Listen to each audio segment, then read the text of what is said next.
Hey there, it's Laura Wansek here, and I've got another children's book that I altered. This time I didn't do a D-Ring album. I actually tried my hand at bookbinding. It was really hard, and I am no expert, so I highly recommend that for part of this process you check out the experts in the area.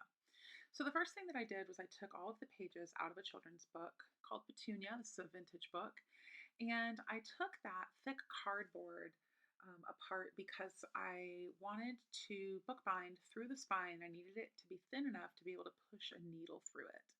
I also wasn't sure if I would use my sewing machine to stitch all these papers in. So I have some 13 by 19 Epson premium presentation paper, and what I did is I cut it down to be double the width of the book and the same height, minus maybe a quarter of an inch. This is the kind of thing that I don't get.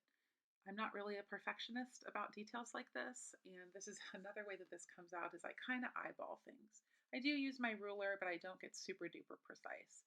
I figure that it's fine. It's going to be a little bit imperfect, and to me, that's part of the art of doing something like this. So I then scored each page halfway in the middle so that it can fold and I can create what's called a signature, which is when some of the pages go together, and then in bookbinding you bind all the signatures together to create a full book. I created two signatures, and I'm going to sew them together here with some thread.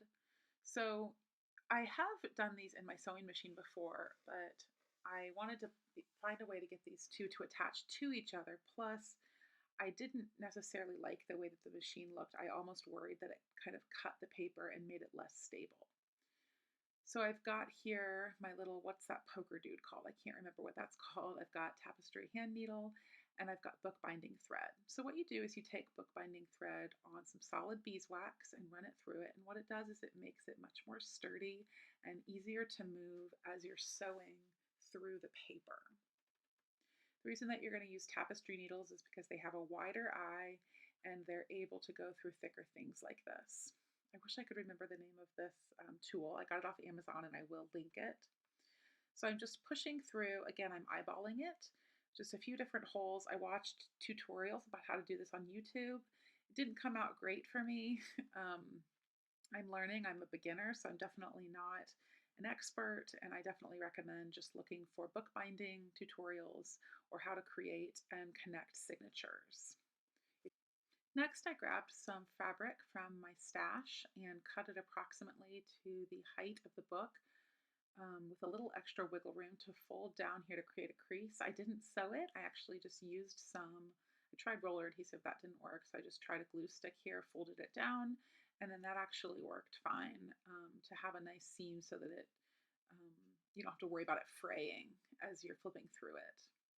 So I just kind of folded it on both of the ends, and then I attach it to the book with the glue as well.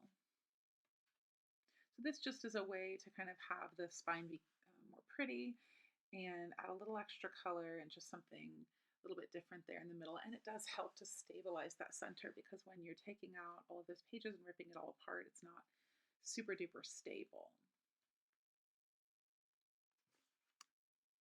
And so now I've got the signature ready, and go ahead and put it in the book.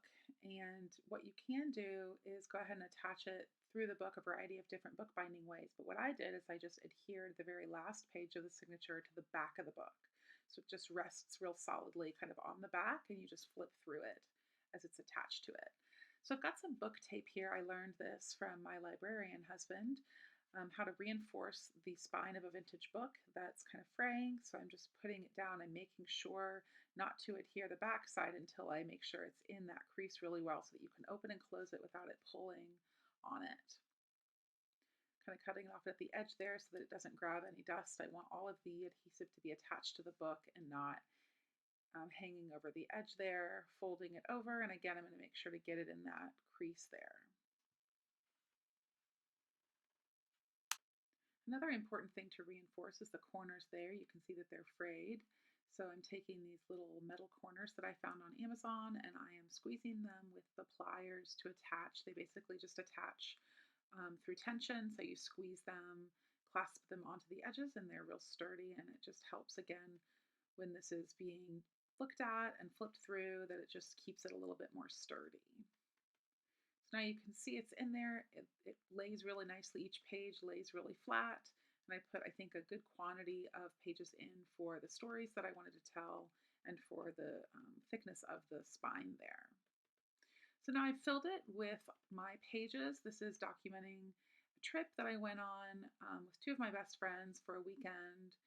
And you can see there the spine, my first attempt at sewing, bookbinding, and creating signatures was a little bit messy, but I'm glad that I tried. I definitely need to check out more tutorials to get a better sense of how to do it, but adhering it all to the back of the book, I think, makes it much more stable as well. So I was fine with that workaround.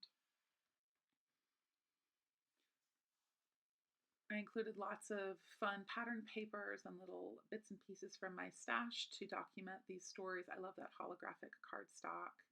Did a fun stamping page. I have a tutorial about how I did that on my Instagram page. Lots of nice full page photos that I attached here to the cardstock. Just a really fun project and a really cute little book.